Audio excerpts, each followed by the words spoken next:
In this video, we're going to take a look at complex zeros of a function. So yesterday we looked at rational or real roots, and today we're looking at imaginary roots. The first piece we're going to look at is writing an equation given the roots. Again, a reminder, complex and radical roots come in pairs. So when we're asked to write a fourth degree function in standard form with zeros of -1, -1, so we have a repeated zero, and 3i, we know that -3i is also a zero of the function. If it's a single term, it's the opposite.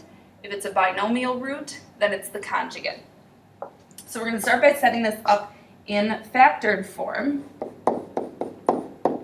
And you could either write x plus 1 quantity squared, or you could write it out twice, which is what I'm going to choose to do, because to put the function in standard form, we're going to have to FOIL these terms. So instead of putting the square and making you think we're distributing the square into it, which is not mathematically legal, I'm just going to write it twice.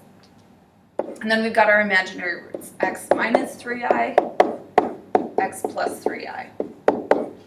So what I do is I multiply the real roots together, and I multiply the imaginary roots together because it will be easier. The imaginary roots will end up canceling the imaginary parts using the opposite. So foiling just my first two terms, I get x squared plus 2x plus 1. Foiling my last two terms, my imaginary parts, I get x squared plus 9. So if you're not sure where that came from, go ahead and FOIL it out. Make sure you remember that I squared equals -1, and that's where the positive 9 comes from. And now I'm going to multiply these two together. Anytime I have something more than a binomial times a binomial, I like to use my box method to multiply. For me, it's an easier way to organize the information.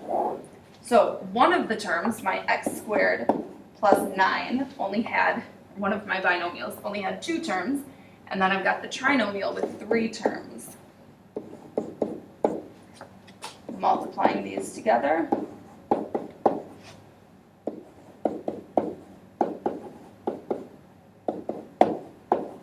And combining any like terms. In this case, I've only got my x squareds that are like terms. So I have x to the 4th plus 2x cubed plus 10x squared plus 18x plus 9 is our function in standard form with the given zeros.